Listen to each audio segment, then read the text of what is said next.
Hello, everybody. Welcome to Nintendo Expansion Pass. I'm your host, the enlightened and excited Eddie V. Joining me is the boss man himself, Mr. Corey Dirrig. Don't mind Ed. He's just waking up from a nice nap at 10:30 at night. Yes, I had a great nap. Good for you, Ed. Some of us can't even sleep when we're supposed to. Well, dude, with the news that we got this week, who could? Right.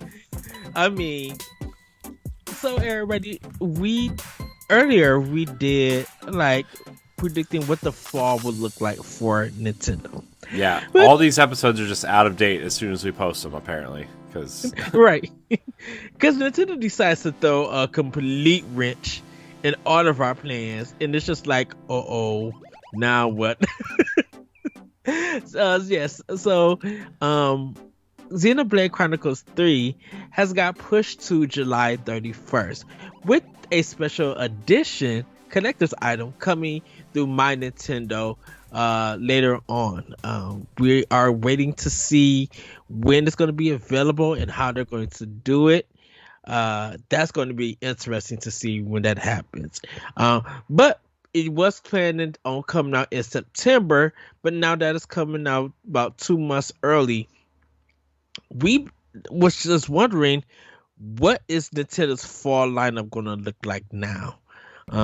Yeah. And before we get to the fall lineup, we have to address Xenoblade Chronicles 3. But go ahead, Corey. Yeah, well, I mean, it was literally announced that, like, literally probably 12 hours after we recorded the episode this past week, if you're on Patreon, right? Which, by the way, we got to read our Patreon producers in a second. But, like, you know, Xenoblade Chronicles 3 got a release date, and they originally said September. Well, they moved it up to the end of July. So now that kind of throws a wrench in, like with Zelda moving to next year and Xenoblade kind of doing whatever Xenoblade does. It's like, what is happening this fall, right? I mean, there's still a bunch of heavy hitters this fall, which we'll get to, right? Like Splatoon 3, Mario plus Rabbids, Bayonetta 3 supposedly, Advance Wars, you know, that kind of stuff is still coming, but it's like what are the Pokemon is the other big game I just totally just forgot. But like, if Pokemon's in November, what are the October and September game? What does the lineup look like? You know, and we know Nintendo's not afraid to put 2 games out in October, right? We saw Fire Emblem Warriors and Mario Odyssey come out in October. They've put multiple games out in October before, and it's been very successful for them. But with Xenoblade moving to July, we have August, September, and October open for Nintendo, and we still have a bunch of heavy hitters, plus whatever they were going to announce at E3, which Ed and I presume that they're still going to have some sort of direct in that end of May, beginning of June area where E3 would have fell, right? And then like Treehouse stuff probably on campus now instead of at E3 on the show floor or whatever, right? So yes, there's a lot to consider right now. It's very up in the air, you know? Like, and Nintendo's very strategic. You know, they will move stuff around, they'll shuffle things around. The other big rumor is the Metroid Prime remake that we don't really know what's happening with, right? That's not officially announced, but kind of heavily rumored, you know, to fill that gap. Yeah. So I think there might be another Mario game coming, to be honest with you. We talked about it on the phone earlier. Like, I think at E3 they're going to announce the Fire Emblem game that Emily Rogers has been reporting on, and a Mario game, because it's been 5 years, and they said their next Mario game might be similar to what Bowser's Fury was, right? Mm-hmm. If it is that, and Bowser's Fury was just like a little chunk of that, maybe Mario's a little ways off, but like, we didn't get a Mario game this year yet. And there's been a Mario game, whether it's a re-release or a remaster or obviously Odyssey, every year until this year, right? So yeah, what do we do? You know, it's it's really interesting because we was we was talking earlier, but before we get into that, Corey, you got our Patreon shout outs? Yeah. Let's do our Patreon producers real quick. Remember, if you subscribe at the $1 level, you get Expansion Pass 1 week early, as well as the Boss Rush podcast 1 week early, and you also get 2-week early access to Standard Def and After Dark. But if you subscribe at the $5 level, you become a Patreon producer, which allows us to recognize you on the show. We shout your name out in a nice, friendly fashion here on Boss Rush and Expansion Pass and POW Block. So, our Patreon producers for this episode are Quentin Jackson, Rebecca Jewell, Adriel Munger, and my wife, Sana Dirrig. So thank you to our $5 patrons. Remember, you can go to patreon.com/Boss Network to sign up for Patreon, or you can get all of our shows for free on your podcast service of choice. Yes. So, Corey. Ed. By the way, before we get into that, so you know how I've been trying to eat better. Yes. I have found a drink to like fill the void, even though it's terrible for you. I'm trying to stay away from like energy drinks, even though I just had one for Tower Casuals because I recorded before this. But this double shot energy white chocolate is very delicious. Oh yes. It's got a lot of sugar in it, though, that I had no idea that it had that much sugar in it, so I should probably not drink this anymore, but it's still delicious. I would say this. I drink it when I get it at work.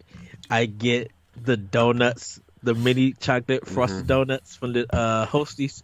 I get those to go with it. They're like my morning kind of breakfast when I'm like in need of a rush. Yeah. It's yes. By the way, Ed, also, before we get into our big topic of the show, very sad that Shredder's Revenge, it's getting a physical copy, but it's only through limited run. I know. I'm so upset.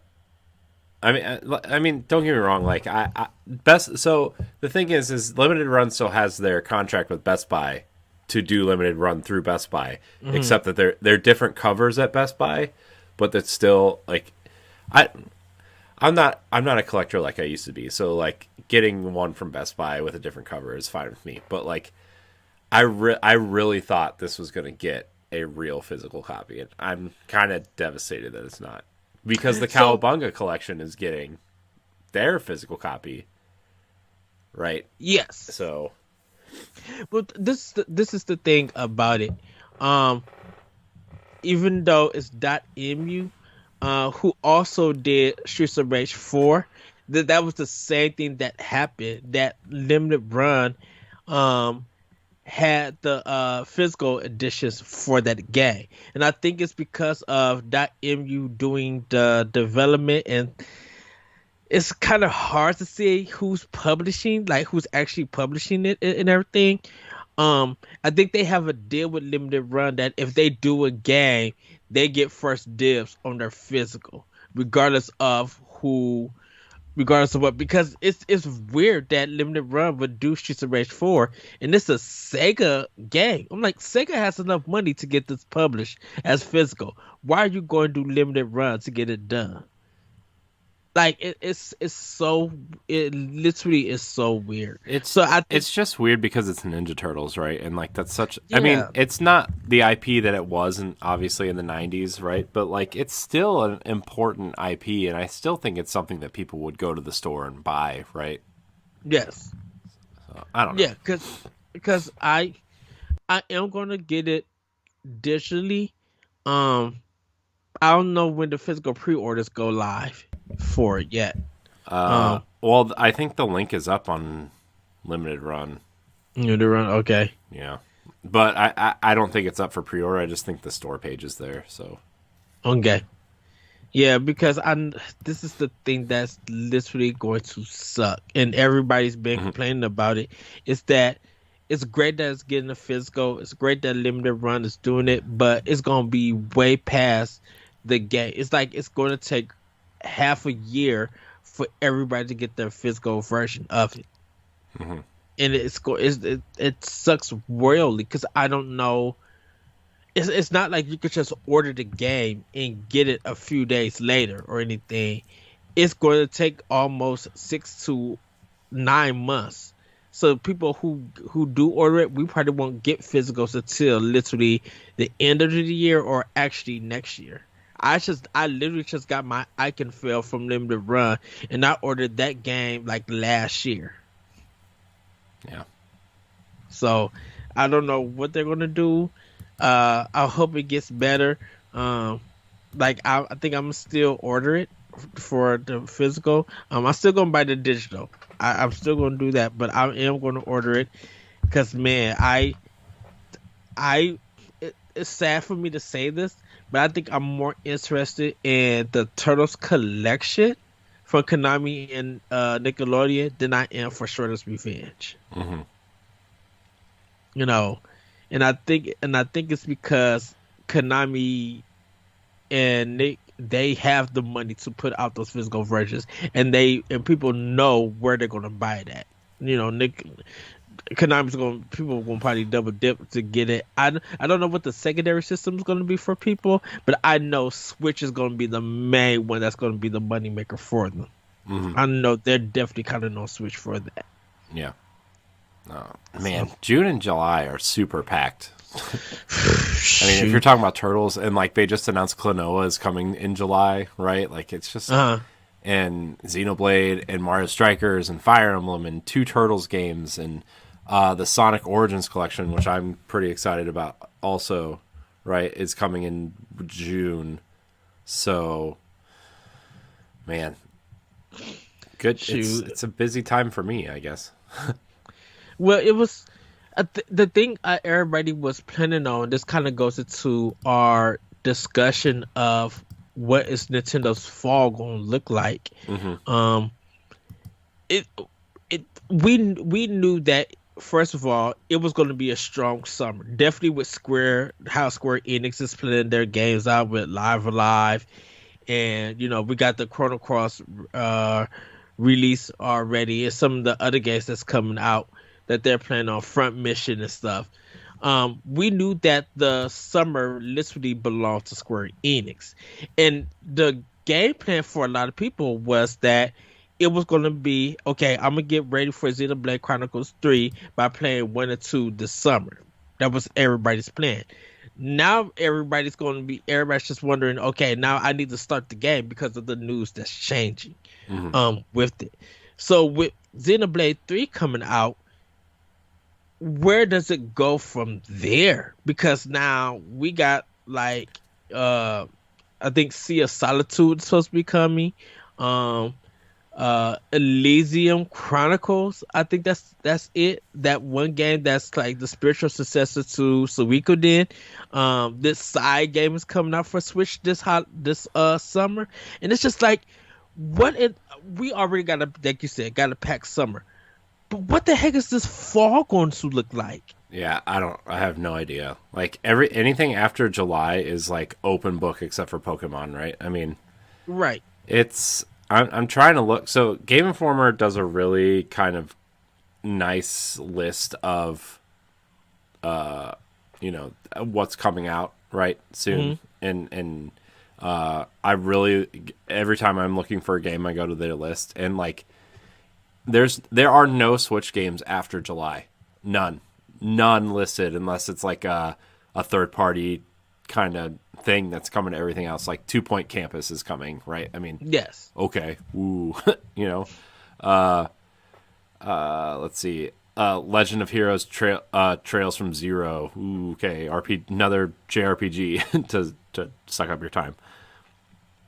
But I mean, there's really nothing coming to Switch, after that. But we know that there are games confirmed for this year, right? We know. Yes. Man, I don't have that list pulled up. We know. Let's see. The games we know: Splatoon 3, Bayonetta 3, Mario Rabbids, Pokemon, What else do we know? Advance Wars. Advance Wars. That's the other one. Right? That's 6 games that we know. 6 first-party games. 7 if you count 2 versions of Pokemon. Right? Yeah. Like 7 games that we know are coming after July. And that's huge. It is huge, but like besides Pokemon, there's not like that big fall game. Like, what's the big fall game? That's what we're gonna kind of try to figure out, right? That rumored Fire Emblem is coming. We talked about it a couple weeks ago on this show, and we kind of went off into that pirate tangent because that's the Fire Emblem I want, is the pirate themed one, but we're not gonna get it because that's just how the world works. There's that rumored Metroid Prime 1 remake, which I would actually just prefer the trilogy remastered, but like, yes, there's the remake of Metroid Prime rumored, and then there's also the possibility of a Mario game because we haven't gotten one this year. I mean, they're not going to count Mario Strikers as one. I don't think they're going to count Mario Rabbids as one. They're not going to count the Mario DLC for Mario Kart 8. Yeah, I mean that's whatever, but I mean, yeah, that's the other thing. They got to position a couple waves of Mario Kart 8 DLC, which I think they're going to position one right around Black Friday because that Mario Kart Black Friday deal is coming back again. Oh, yeah. Because they just, for some reason, they need to have that bundle every year, which is fine. Like Mario Kart, if you don't have a Switch, Mario Kart's a great game to have, right? Yeah. But like, you can't just like throw something else in there. Gosh.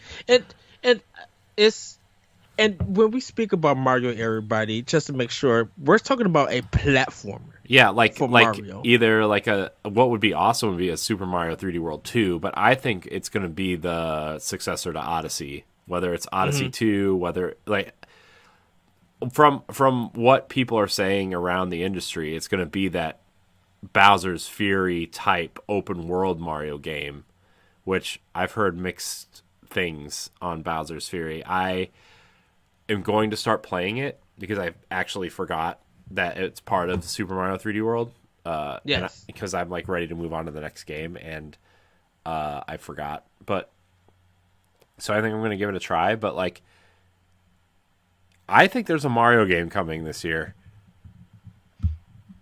If I would say this, if we don't get a Mario game this year, I think it's partly because of Mario Strikers.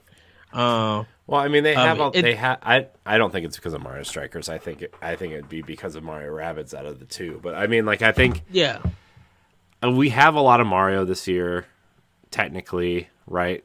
Yes. So I just don't know what would be the game that fits that spot. Right, because I know. For me, I've been saying, okay, it maybe Advance Wars would take it, because due to the fact of the situation that's going in Ukraine, they moved it out. So I'm thinking, like April, May, June, July, August, September. That's 5 months. But they didn't.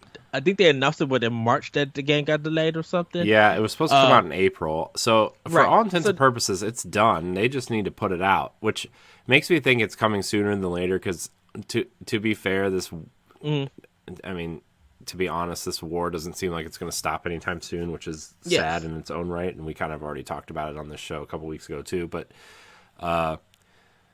I think Advance Wars comes out sooner than later. I think it's going to come out in July, to be honest with you. What I know, when we was on the phone talking, we said if they did it in May, that seems reasonable, like kind of understandable. Yeah. Now thinking because May doesn't have a game yet. Exactly, and now with just I said, thinking about it with it being in September. Because it got delayed in March, that would make it 6 months if they dropped it in September. So I would think that's enough time that WayForward would go in and tweak some things, get some things ready to do. Because I said when they mentioned that delay that they was holding off of putting it out, they was putting in they're putting some quality work into this. Nintendo's not just gonna hold on to a game like that from WayForward or from any developer and not put no work into it. They're gonna be like, okay. I think that's fair, but I think for all intents and purposes, the game is done, and they'll put it out when they put it out. I think the end of May would be great, except they should have announced it by now, and they need to start shipping those units to stores, right? I mean, that's the issue right now. Is like if you're going to put it out in May, you need to start shipping it to stores. What, like yesterday? Right, because Nintendo Sports is like.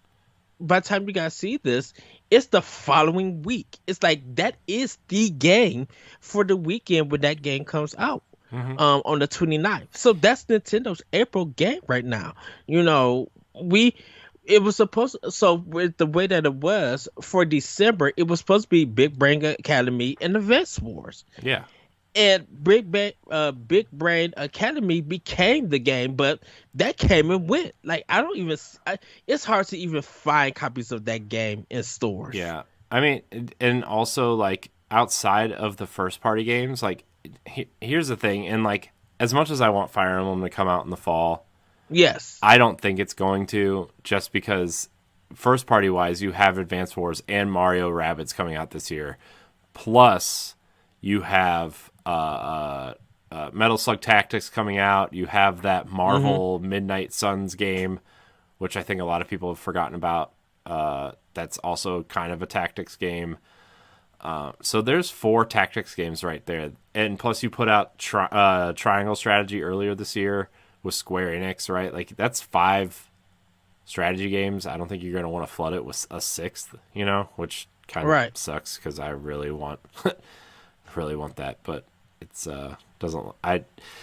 but also Fire Emblem would be a good 1-2 punch to put out with Zelda next year. Like say Zelda comes out in March of next year, you put Fire Emblem out in February, like that's a great beginning of the year, Oh yeah. So because you still have time. I think it would be good that, hey, put a game out in January that support something. February do Fire Emblem, and March do Zelda. I think people would be like, okay, that's good. Because, and this is kind of a side tangent. I'm sorry, everybody.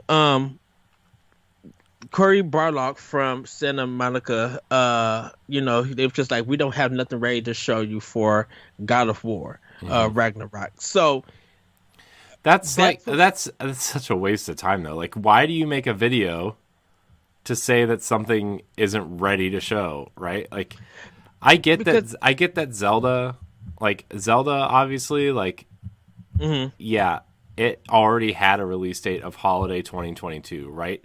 If it's getting delayed out of the year, then you make that announcement. But they said they had nothing to show. It wasn't delayed. It's on track for this year. Like, that's a tweet. That's a blog post. Why do you need to like make a video to say, "Oh, we have nothing to show"? Then don't show it. Just don't say anything. It's not like God of War is some like single A like second party whatever, right? Like it's God of War, So well, I think everybody was expecting that game to be Sony's big fall or winter big holiday game for this year. It's gonna be though. It's still on par. It's still on track. So I don't understand. Well, I think with people wondering what is Sony's next big game going to be, because Gran Turismo 7 is already out and it's having its whole situation dealing with what it's dealing with.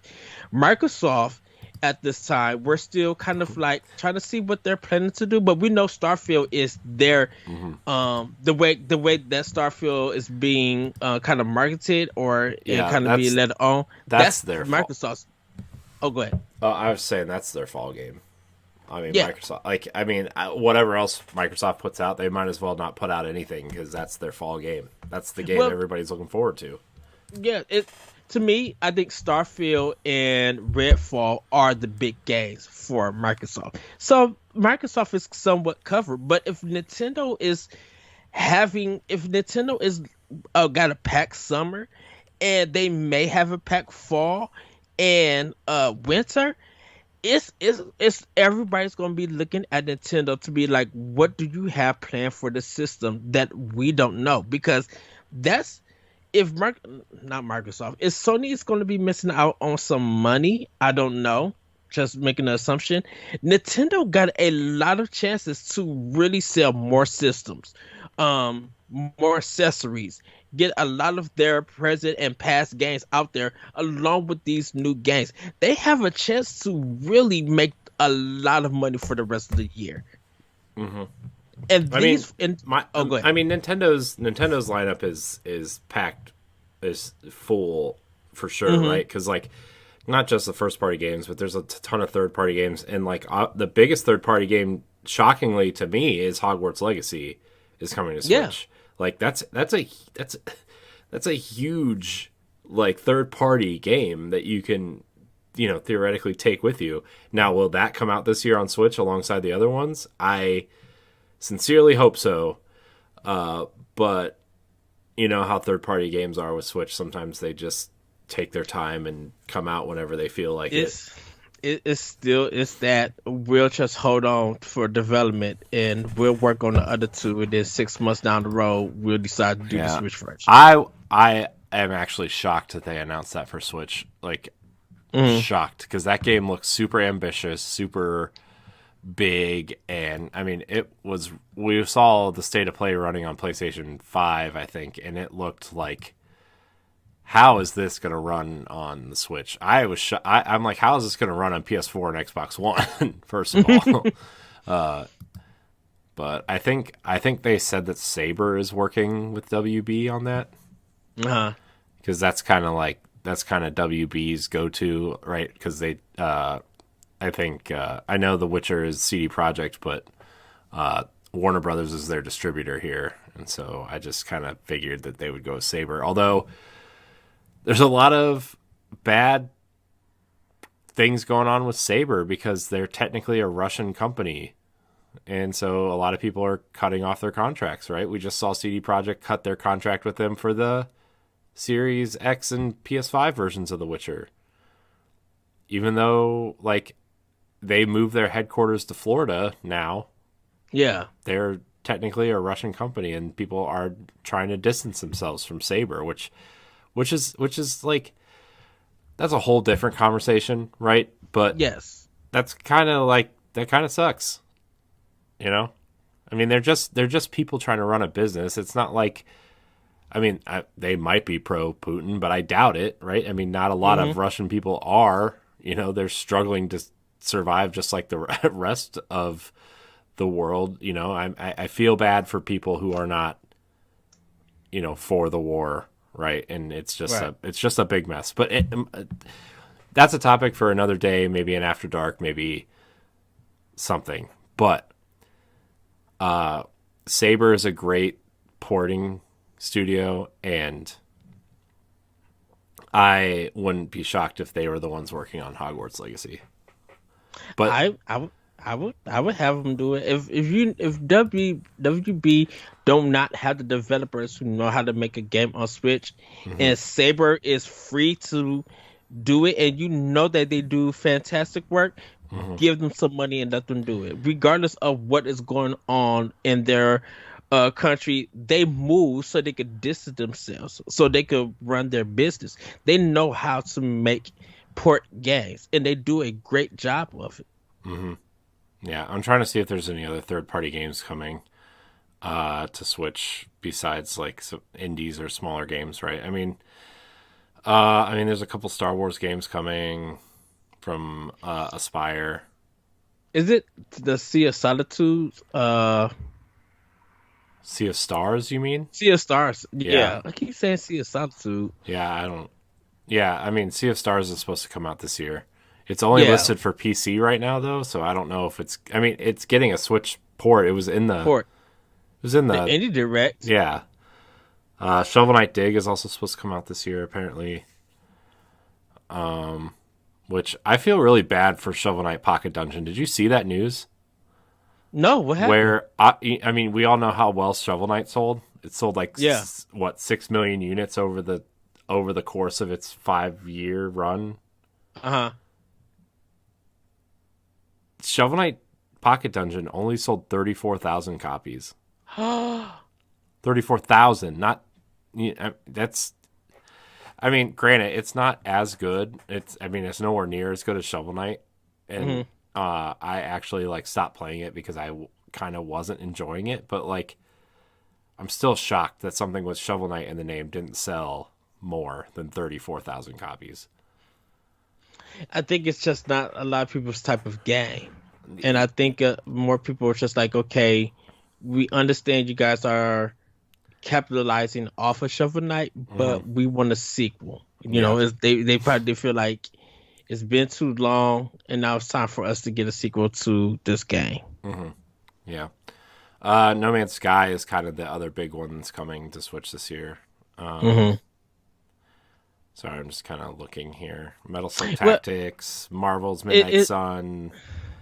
I will say this: it's really hurtful that Nintendo lost Bethesda support because of Microsoft's purchase of ZeniMax.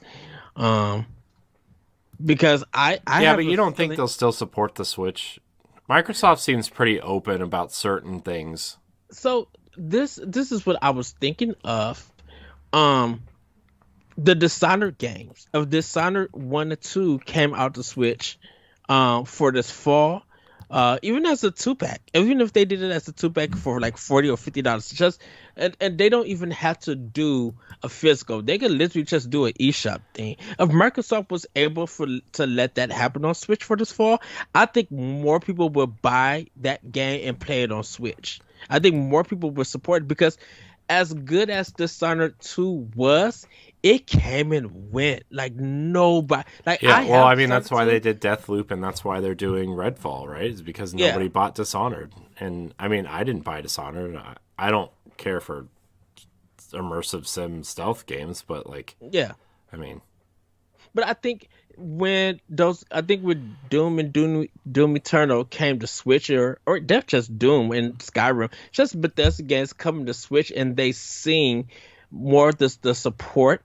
I think that really got people thinking, got Bethesda looking at, okay, we need to pay attention to Nintendo because our games are selling. We go back and talk about them celebrating 1 million sales of Doom on Switch. Bethesda was really proud of that and everything. And we haven't even talked about Obsidian because the Outer Worlds 2, I think that, I don't know if that game was planned for Switch, the second one.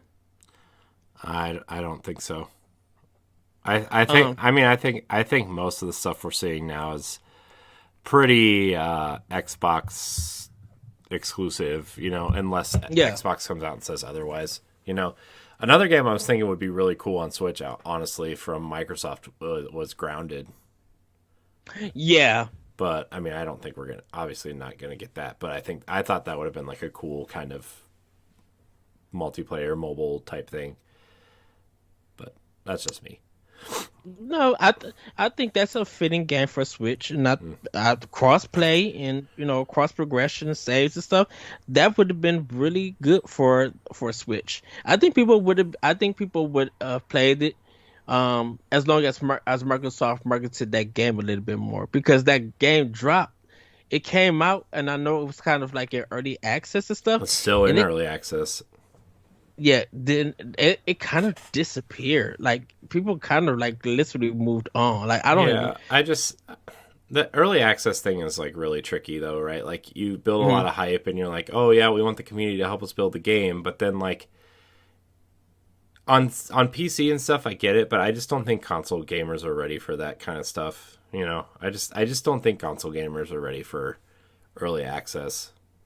Right. Although technically Fortnite's still in beta, so I mean, yeah. So Portal, because I do the Portal collection. Yeah, I don't know when they plan on releasing that, but that could be a fall game. I think people who love the Portal games It will seems give like this a one a try. it seems like a end of summer kind of release to me. Yeah, because it said available this year, so Hmm. um, maybe I know from a third party perspective that it may be probably the leading port game of for Switch.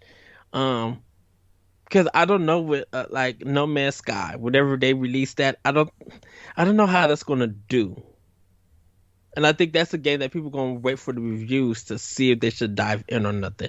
I think the Portal Collection for Switch, I think that's a lot of guaranteed sales for a lot of people. So that may be Yeah. like the leading port game Well, for I it. mean, I don't know. I mean, yeah. I mean, with the success of Steam Deck right now, like Hmm.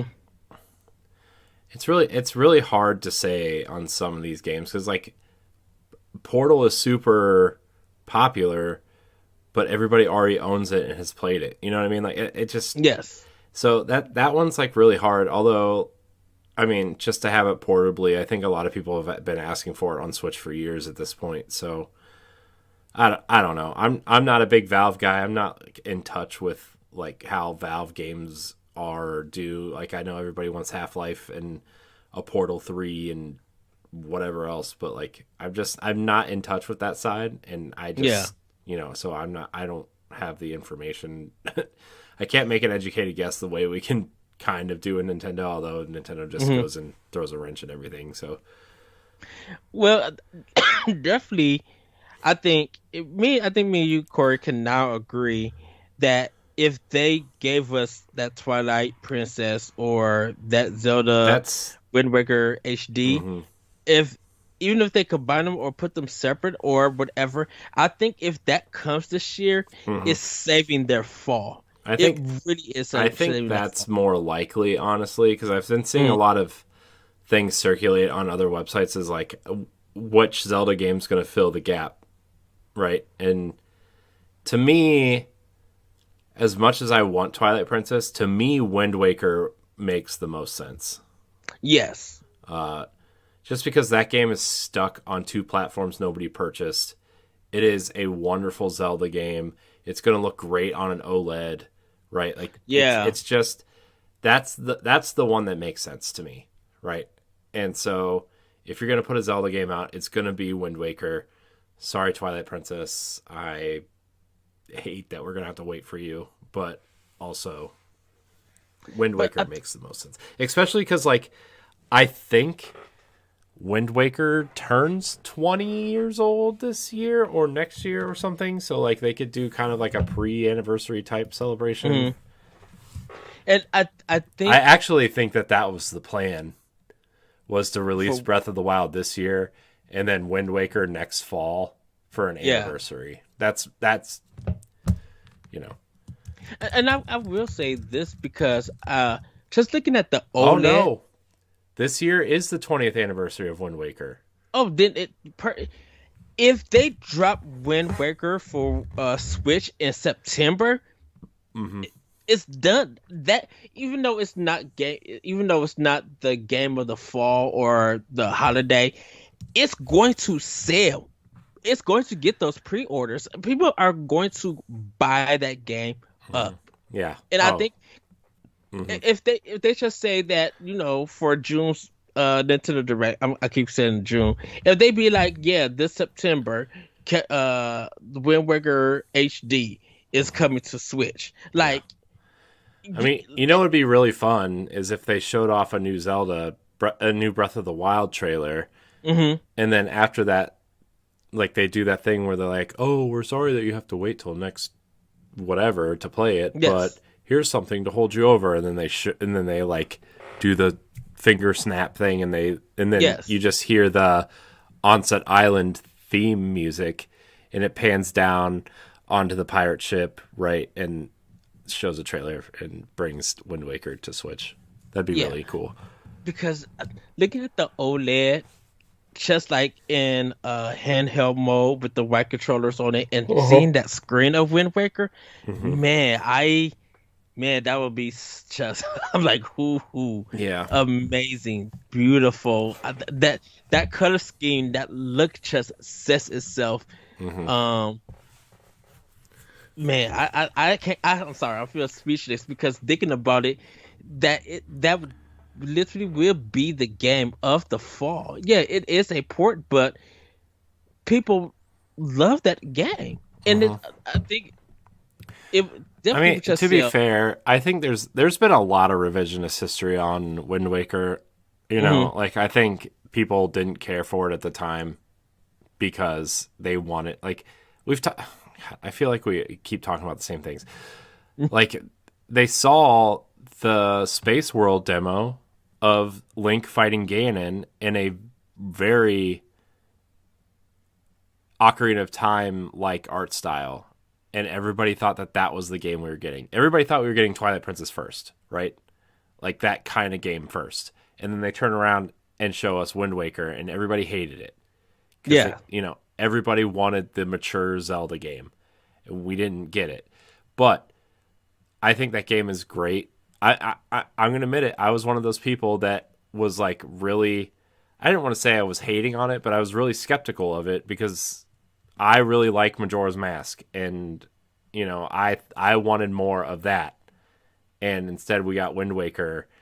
And I mean, when you play it, you realize, oh, this is just a great Zelda game. It plays great. It's beautiful. The dungeons are pretty good, right? Like the only thing Yes. that was annoying was that quest at the end, right? Like, I mean, but they fixed that in the Wii U version, and Hmm. so it kind of streamlined it, and it has a really great Ganon boss fight at the end, right? And Oh yes, I think so it's one of it may be my best Zelda boss for Ganon. yeah, so I mean, Wind Waker is I mean, they put Skyward Sword on Switch. They can put Wind Waker on Switch. Come on. Yes. So, and I think here's the thing. I actually think the Switch is going to get a lot more ports over the next few years.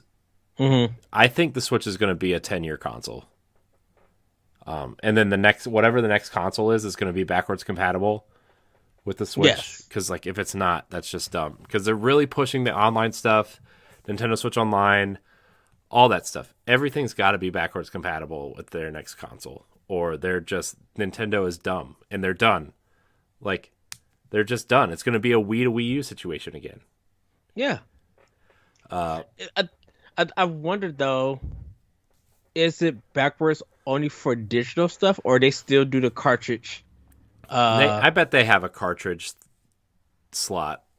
I think they kind of have to at this point, right? Like they kind of Mhm. have to do that, even if it's a DS Lite or a DS to Game Boy Advance style thing where there's a separate cartridge slot for Switch games. Like, I Yes. kind of feel like they have to, That but would be smart. That would yeah. literally be smart. Because I think if they're gonna do it and it runs games better, because they have better technology inside of it. Yeah. hmm Yeah, I mean, I still think the Switch is going to be an iterative console for a while, kind of like smartphones and iPads and stuff. We talked about it on Power Block. We talk about it all the time. I don't know how Nintendo can do another type of console.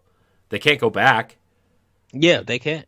Like Like, Nintendo's known for their handhelds. They can't go back to a console. And the only way they could go back to a home console is if they were literally competing on the same technological level as Xbox and PlayStation. And had the online functionality that those consoles have, and have the chat system and the support system, and like, and Nintendo's never going to do that. So like, they have to be different, and this is their bread and butter. This is the perfect melding of what they've been best at since the '80s with the Game Boy, mm, and the console experience that some of us love and some people don't care for. It's and I think. Oh, go ahead. Oh, I was gonna say I've played more Switch in the last probably 3 or 4 months than I have in a while, because like it's just I don't. Anyways, just continue. I'm kind of running in circles, and we're No, off it's topic, and no. You do make sense because And I know, yes, Eric, right, we're gonna get back into the fall discussion. It's good that you said it because I think we were talking, um, and I know everybody want to Switch Pro and everything, and I'm just like that probably won't happen anytime soon. But Nintendo has to have a powerful system to handle Mhm. Unreal 5 because I don't know a why you lot keep of people coming back to Unreal 5. I only don't. re- only I think only reason why is because a lot of games are leading up to that, and I think I I agree with your I ten. agree. I I agree with your agree. 10 years. And Nintendo's Switch is already running Unreal 5, Ed. Fortnite is on Unreal 5. Real fine. But And I it's think one of when the it most comes to, popular games I on the think planet.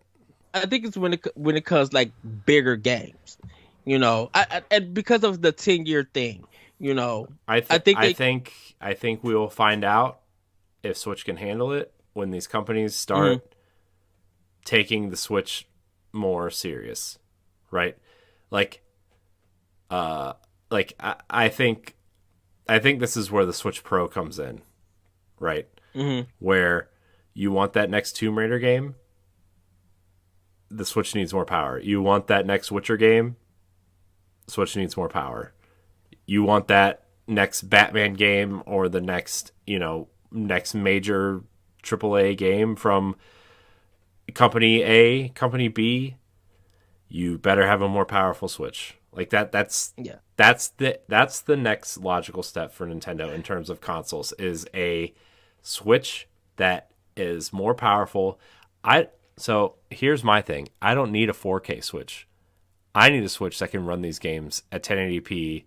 flawlessly for whatever, right? Like if you just put better insides in and run it at 1080p, I don't think people care if a Switch gets a 4K if you get a 4K Switch or not. I think people want these games to run at 1080p, a solid frame rate, and run bigger games that aren't Yeah. Nintendo games. That's what people want, I think.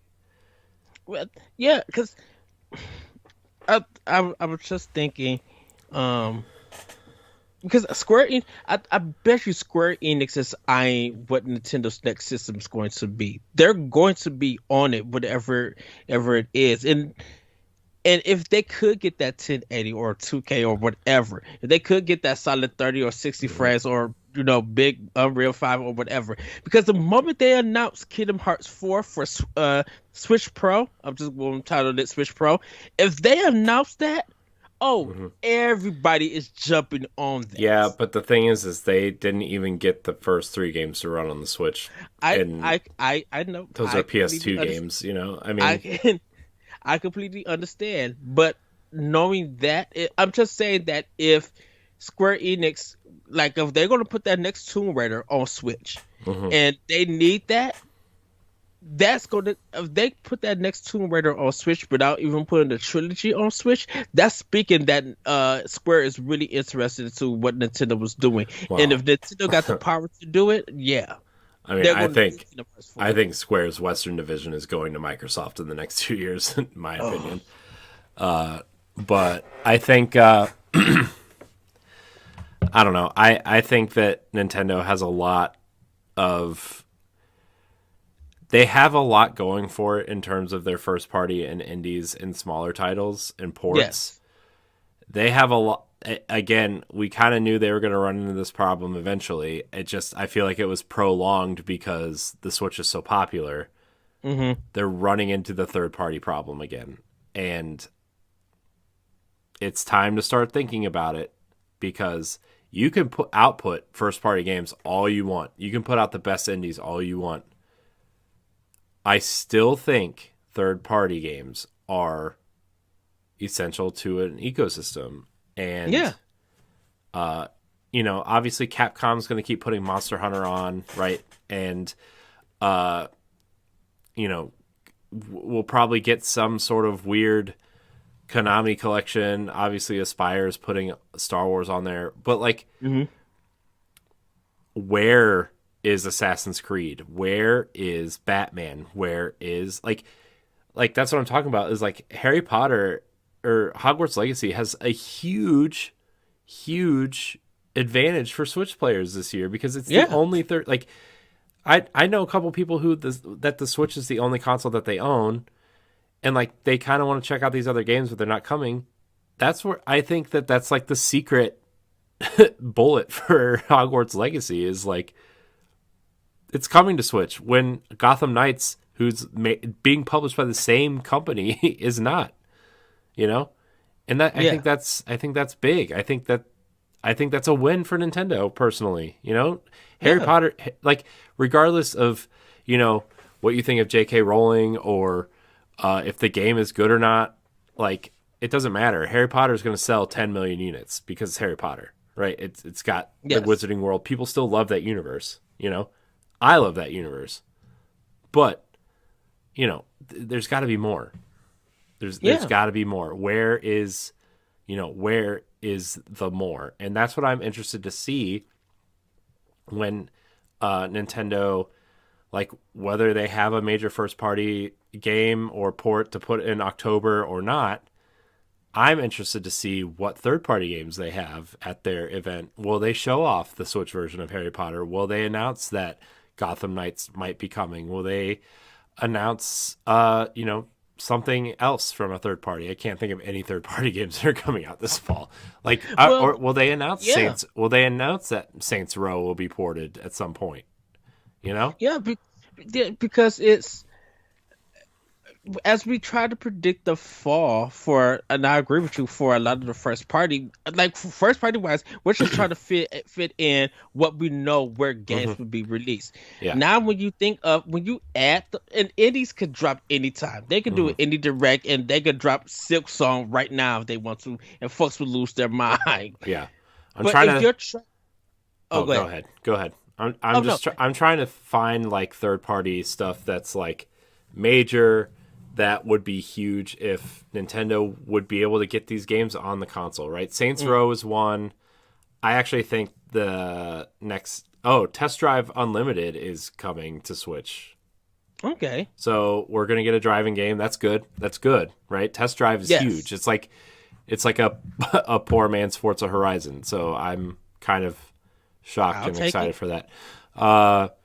Let's see here. I think... let's see. I'm still trying to find stuff. I'm sorry. Trying to get the third party locked down on Switch. I think for a lot of us, it's more of a surprise to be like, oh, you guys are bringing that? Okay, I'll put my interest in that. Okay, oh, you guys are doing this? Okay, I'll put my interest in that. If EA, go ahead. Oh, I'm just trying to think of like major third-party games that have already been announced for Switch. Like, we know Harry Potter, like Hogwarts Legacy is coming, but Diablo 4 and Overwatch 2 have also been announced for Switch. Remember? Yeah. And I know Overwatch 2 is kind of going through like a development crisis right now. Not really a crisis, but they're kind of overhauling how they're going to market and kind of release the game. And so that I know it's coming to Switch, but how it comes to Switch is going to be something different. It's going to be I don't know what I'm trying to say here. You know what I'm trying to say. But those are three huge third party games. Sonic Frontiers is actually another huge third party game. In the Switch version, it's actually the lead version on that game. So. Sega and Nintendo have kind of, with Sonic, kind of really tried to do something there, right? Sonic Frontiers is supposed to be like the revolution of game that Sonic needs, I guess, So, I don't know. I'm just kind of going through this list. There's nothing really yet. I think that after this fall, or after this summer, we'll know a lot more, but... So, that's just me, though. So, Corey, even though by the time this come out, everybody would know that this is breaking news. Sonic Spinball, Shining Force 2, and Space Harrier 2 is now available for the Sega Genesis. Way to just change the topic, Ed. Nobody cares. Sonic Spinball, okay. Other games, boo. Well, Next. Daniel's gonna care about it because he loves Shining Force 2. No, I'm kind of excited for that Sonic Origins collection, but it's $40. Yeah. So what? I think I've been trying to understand why everybody's been making fun of that. I guess DLC expansions or whatever. Oh no, there's like they're putting challenge levels in all the games, like new levels for those old games, which is cool. I don't know why people are making fun of it, but probably because I people guess just make fun of Sonic. But I think people were just like literally confused at um them doing I think the way that they were just trying to, I don't know, it was confusing because they put out that chart thing and they were just like, what the world is this? yeah, I don't know.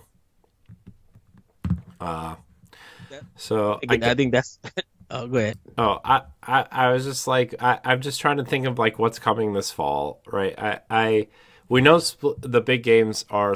Splatoon 3, I think, could handle a September or October spot. I would be hesitant to put it in October, but I think it could handle an October spot.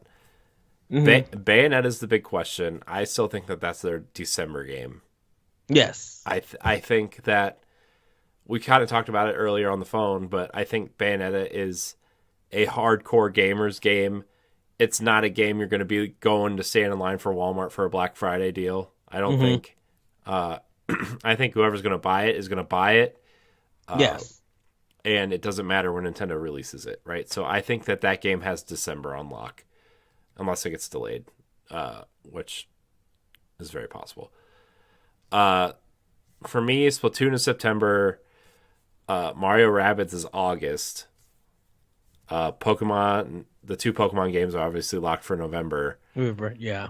What else are we missing? We're missing. I think you said Mario, if they announced it and they released it this year, was September, I believe. I'm trying to go off the games that we know before we get into games that we don't know. Mario Rabbids, I think, is August. I think they're going to make a big deal out of that game. Oh, I think you said, did you say Splatoon was for September? Yeah. Okay. Yeah, I said it has the. I think it could hold an October spot if they're like quote unquote in a crunch to put something there, but I think that that's their September game. I really do. Now again, we know Nintendo's not afraid to put two games out in the same month. Oh, exactly. But I don't think you want to put too heavy. Like for example, the October that Fire Emblem Warriors and Mario Odyssey came out in the same month, right? Like Fire Emblem Warriors is like I would say the Fire Emblem Warriors is like a B tier game for them. Yeah. And Mario was the big game that month, right? You're not going to put Splatoon 3 with a Zelda, right? You're not going to put them in the same month. So it doesn't make sense to me. I think you put Splatoon and Advance Wars together. That would be good. Now, I will say this. Nintendo has to avoid... Nintendo and third-party indies, you guys have to avoid September 2019 style of releasing games. That was a bunkers month. Yeah, but Nintendo only released 2 games that month. I know that, but I'm like, dude. I know. There's like 10 games that month that was like, oh my god. Dude. Like, Stop. Dragon Quest 11. Daemon X Machina, Link's Awakening, The Witcher. Hold on. What was it? September 2019? Yeah, cause we was just, I think we was watching. It was that E3 that we was watching, and then I think there was an indie direct. We had just got Astral Chain we just got Fire Emblem Three Houses in July. We got Astral Chain in August, and then a cavalcade of games hitting us in September. And we were just like, this is almost $600 worth of games here. Yeah. So even the indies, right? Like River City Girls was released. Sorry, I'm kind of going that's through this another list. one. River City Girls 2. Yeah, it's coming sometime this year. NBA 2K was released on Switch in September.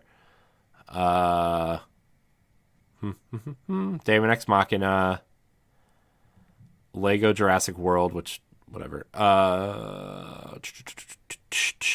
Ni no Kuni was released in September.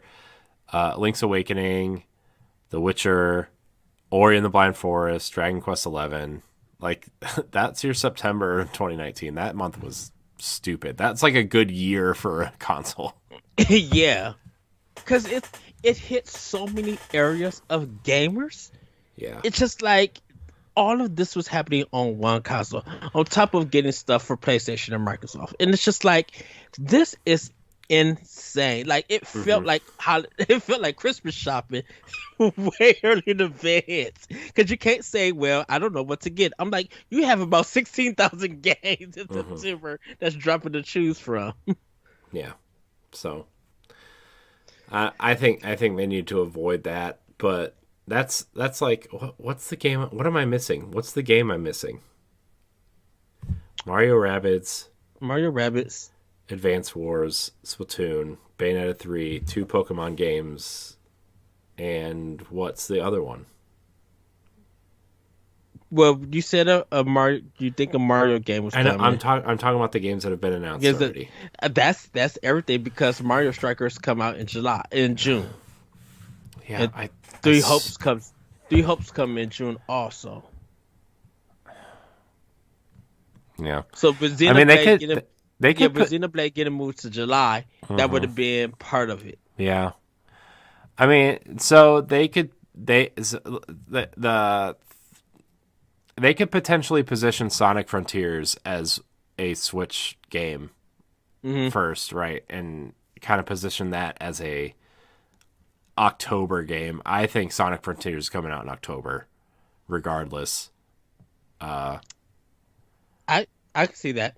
Just because I think Sega thinks Sonic is huge, and obviously with the movies and the success of the movies and the new kind of run of comics and stuff, like Sonic is huge, right? Sonic is huge.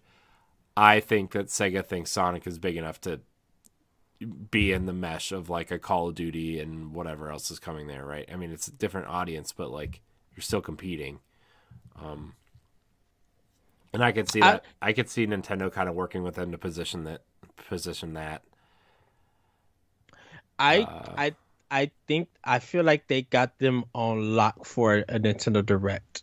Marketing presentation. Yeah. And I agree. If they did Sonic Frontier for October, I think that fixes almost what's coming for the fall. Because I do agree that it is a big IP, and I think I would go up and play it. Buy it and give it a try. Mm-hmm. Yeah. Because I'm like, I mean, they really don't need anything else this year, to be honest with you. Like, I know that they will probably announce something at E3 or whatever their June Direct is. Mm-hmm. And I know that it's going to be something big that's coming out this fall, but what is that game? I want to like get that kind of squared away. I think it's either going to be a Wind Waker port, or I still think that there's a possibility it could be a Mario game. Mm-hmm. I know that's way out of left field. I know there's no rumors or no talk about it whatsoever. I just have this really weird gut feeling that they're going to put Mario out this year against God of War and Starfield. That's what are they? And I know I know that Pokemon is kind of that game that can take those both on at the same time, right? But like, I think Nintendo's going to want to have as many bullets in their gun as possible this fall. Whether they admit it or not, they're still competing with these consoles. Whether we want to admit it or not, there's still competition out there for time playing games, right? And so I think a new Mario game with a Pokemon game, and then you have like your kind of, if you're going to buy 3 games this fall, it's going to be Mario, Pokemon, and like, I don't know, Splatoon, and those are your 3 Christmas games or whatever, right? What if they drop Captain Toad Treasure Tractor for October? two. Like it's an actual sequel.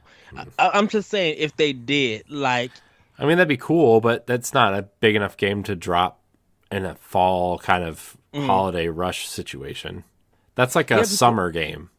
Well, yeah, but Captain Toad came out on Switch in July. You know, like that's a dead zone for all intents and purposes, right? Yeah, because I'm just like, we don't have like a Luigi's Mansion 4. We don't have a Pikmin 4. Like we should. Goodness, if they announce Pikmin 4 for October, I'm like, I mean, that's a possibility too, you know? I mean, that they have so many things in development and secretive and like we could be talking all this and they could be like, "Hey, we're just going to throw Star Fox out there because we're Nintendo and you'll buy it." You know? I mean, we could sit here and analyze and guess and whatever. Nintendo is going to reveal something in June, and this episode's going to look real stupid. Is all I'm saying. Well, no, it's not going to look it's not going to look stupid. No, it's just going to be like, dude, it's going to be a placeholder because the moment they dropped it, Corey, I need you to hurry up and get out. I'm like, I need you to make sure that you are off that day. Whatever they take to stay home. I'm like, I am going to be online because once we see that direct, once they announce the rest of their fall plans and we get concrete details, we are going to talk. We have to podcast. Like this is like, because I think we're going to be taken aback to be like, okay, so we know what's happening after Xenoblade. Discuss, like, let's go in because we'll definitely got to have something concrete. I would say this: if they announce their pirate Fire Emblem, that's it. Like, I think people will be set. If they announce the next Mario game, that's it. We're set. They announced Wind Waker HD. That's it. If they announce any of those 3 games to actually release this year, we're good. Like, there's no other conversation to have. Now, the other conversation would be like, okay, we see some trailers for this game and that game, but that would literally be it. And who knows? Maybe they do something Kid Icarus. Like, they literally have the possibility to drop anything now. Yeah, I mean, I think it's gonna be. I'm really liking this. What do you call it? This Wind Waker idea. Because if they drop it in September, I'm here for it. Like, I'm pre-ordering it. Because you could re-release amiibos, you could put out a guidebook or whatever. Like, even if it's just like a 60, it's going to be $60. But even if they go in and also add stuff and improve it a little bit more, then yes, I'm like, why? Like, literally, why not? Like, what if they? Okay, yes, we got the Wii U version of the HD, but now if you want to switch to the GameCube version, you could also do that. Like the filter, you can switch to like that. I want to say it'll feel like 2 games in 1, but it's not. It's just a look. I think people are going to experience that game in the way that it was originally intended for the GameCube version, and then they'll probably do a replay and play it in the new version. So they have the opportunity to do that. They even have the opportunity to do that with Twilight Princess also. Switch it to GameCube or Wii, and then play that Wii U HD version or something. Yeah. I forgot. I forgot that. Remember the rumor that the Mario Odyssey team is working on a 3D Donkey Kong game. Ooh. Yeah. That rumor started in like last summer, but I was looking up games confirmed for Switch or rumored for Switch, and I just pulled up this Game Rant article. Shout out to Grayson, by the way. Friend of show. But yeah, I was just looking and I forgot that was rumored. It really has been a while that we had a Donkey Kong game. Yeah, I mean, I think it's time, right? I mean, we had that tropical Hmm. freeze kind of whatever, but I think it's probably time for that, right? Yeah, So I I mean it's that would be a good October game. Would be a 3D Donkey Kong platformer. That would be a game you would put out in October. yeah, I still think Donkey Kong is big enough to be a tentpole game. yeah. It's just me though. I think with the success of Mario Odyssey and the way that Kirby and the Forgotten Land has been, like people have um that 3D style it's been reminding people of Odyssey with that. I think they could do a really tight Donkey Kong game Mm-hmm. with that. Mm-hmm. Like I kind of give it that rare flair, but like it really feels like a Mario game because the ideas and the Mm-hmm. execution really speaks Mario. But it's just like this feels trickery like a rare game. I mean, In you a could get sense. really weird with Donkey Kong, right? So Hmm. yeah, I mean, got a big cast of characters, so yeah, um, yeah. So just to kind of wrap this conversation up, what's the one game you would want to see this fall that that we kind of talked about tonight, whether it's a Wind Waker port or a Donkey Kong game or something like what do you want to see in that October slot? oh man, I do All of it. yeah. I still feel like I want to see Bayonetta 3 in October. I'm fine. I know it's a struggle. I know it's a fight, but I think that game and that theme just fits October because I mean, I she's a just I witch. I just guess don't it makes sense for Halloween. yeah, and I just don't know. I think without seeing what Microsoft and Sony is going to be planning to do, and I keep coming back to them because they have the potentially to make this holiday even more crazier. I mean, I we think, know what they're doing though. It's Starfield, it's Redfall, and it's God of War. Those are the yeah, games. I mean, Microsoft owns 30 teams or whatever, but they haven't been making like, I mean, some of their games are in development crisis anyway, but like yeah, they haven't been making these games for that long, right? And hmm so Redfall is obviously the first one out the door, and Starfield. Those are the games. We're not going to start seeing Microsoft's output till next year. And yes, Sony, God of War's their game. They've played their hand, and and and I think October for Bayonetta. I think that's a good game for Nintendo to market for Platinum. Um, and really just like literally have that game be the focus because people are going to be like, okay, I got it, I played it, I mastered everything, I'm going back doing all the combos, I'm learning here and there's there. Now I'm ready for Pokemon. there's something about Bayonetta that like I'm excited for, but also this direction they're going with like the kaiju monsters or whatever. Like it kind Hmm. of worries me a little bit that people aren't going to be into it, and I'm a little concerned about Bayonetta. Also, with the way that Platinum's been, their games they've been putting them out Oh, lately. you already know that's the expansion pass that we're having. Yeah, That I one, yeah. am really wondering if Nintendo or Microsoft are going to try to scoop them up. I really do.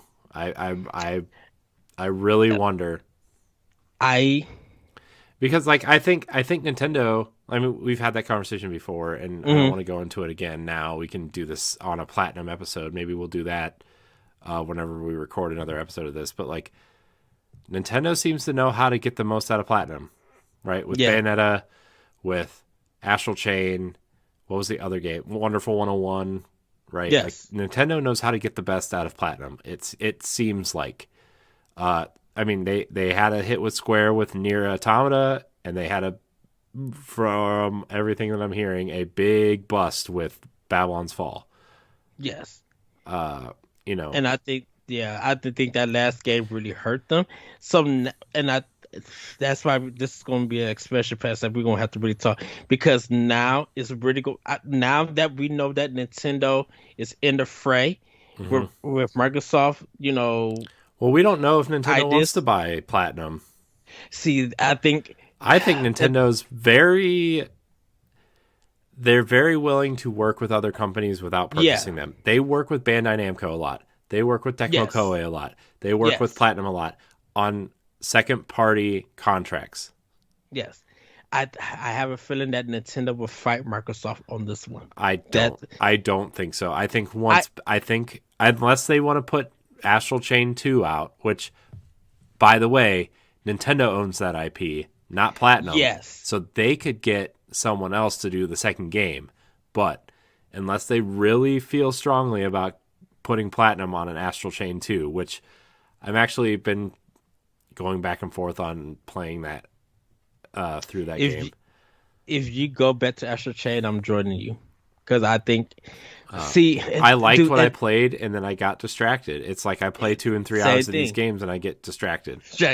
But and I think literally that is this has got to be an expansion pack by itself. Yeah. I just just to wrap up this part of that conversation, unless Nintendo is dead set on putting out an Astral Chain 2, which they said that they intended it to be a trilogy.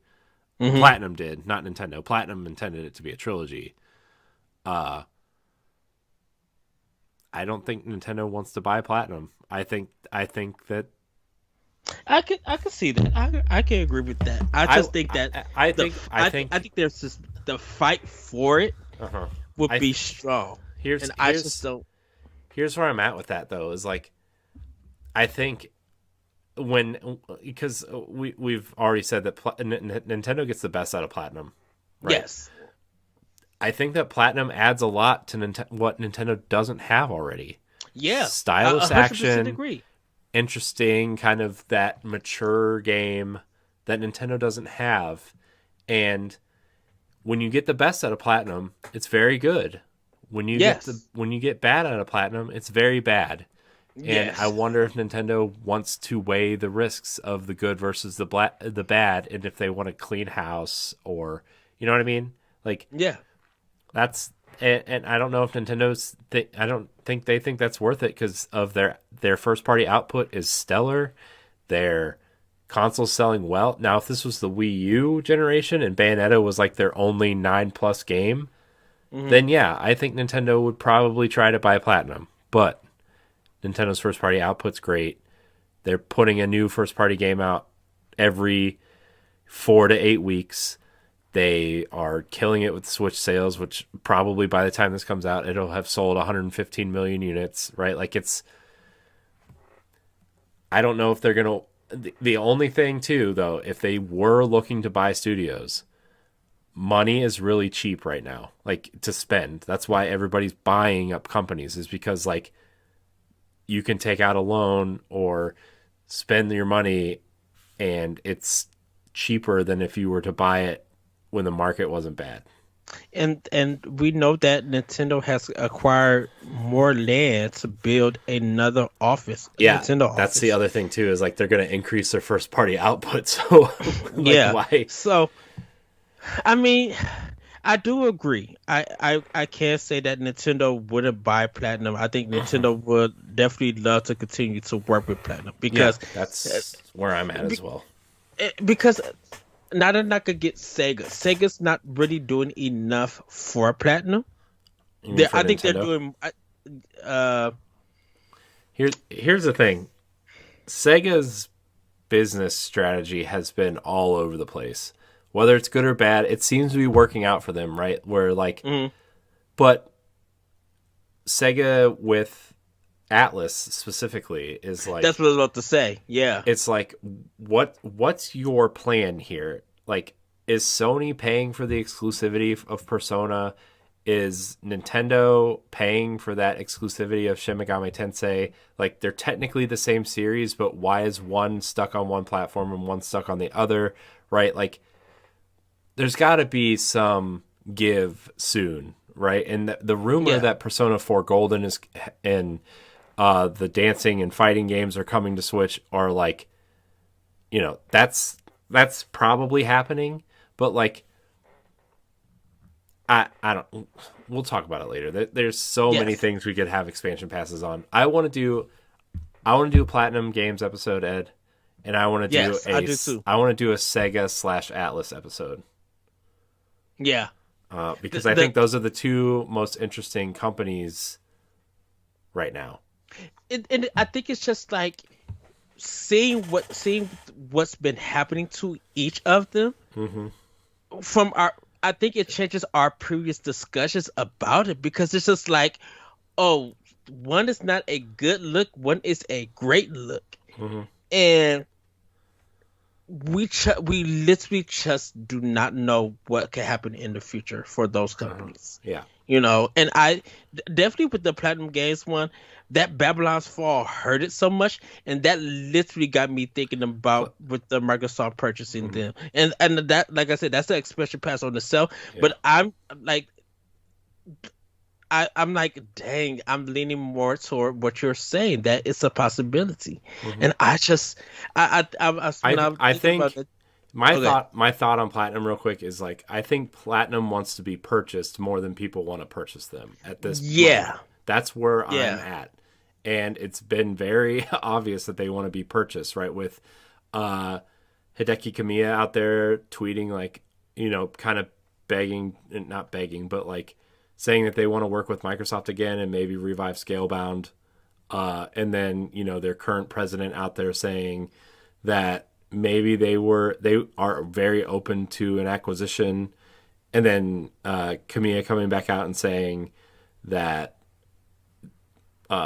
you know, them, because like the Japanese honor system is like, it's a very old school way of thinking. Like Kamiya said this, it's a very old school way of thinking of Japanese companies can only be purchased by other Japanese companies, and they're willing to be purchased by a Western company, and, you know, that kind of thing. So they're very open about being acquired. And I think they're looking at Microsoft because of Game Pass, and like, they don't have to worry about budgets and, you know, if their game has to make X amount of dollars and, you know, to fund their next game and turnover, you know what I mean? Like, they're not worried about that because they'll have Microsoft's Game Pass money, and Microsoft's kind of just distributing of their money is very different from other companies, because like when you look at Game Pass, obviously all that money goes to Microsoft, and then they distribute the budget where it needs to go on certain games, right? So yes, and then obviously it's just Microsoft also, so they can borrow money from other aspects of their company. To like Halo, for example, probably costs more to make than it made, right? But it's Halo, so you got to do it, right? Well, what game were you thinking of, Corey, for the fall? Honestly, I think with the amount of new stuff that's coming out, my money would actually be on the Wind Waker port. Okay. I think they're going to pair whatever this 3D Donkey Kong game is that is rumored. They'll probably pair it with Breath of the Wild next year. Yeah. I think a port of Wind Waker is the safest bet. I think next year they're gonna, that Fire Emblem game that's rumored. Dude, I mean, if we're already thinking about rumored games for next year, Fire Emblem, Zelda, Donkey Kong, Metroid Prime 4, right? Yeah. That's the rumor for next year. That's already a beefy 2023, you know. Yeah.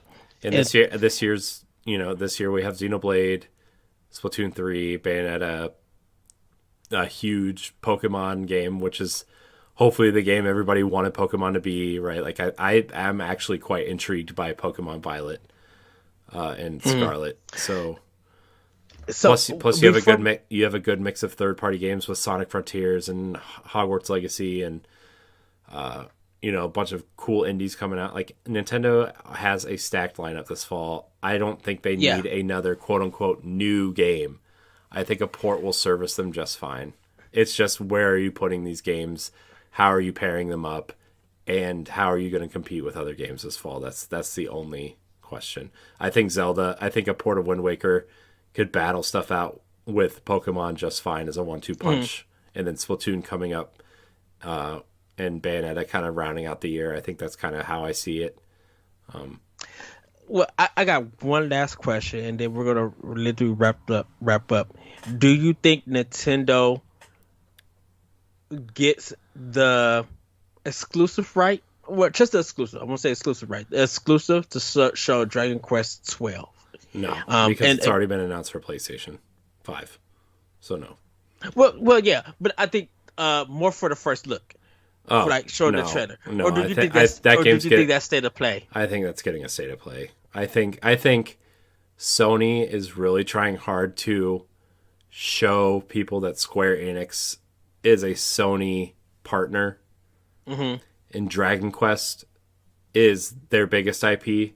Regardless, obviously Westerners think Final Fantasy is, but Dragon Quest is their biggest IP by far. Yeah.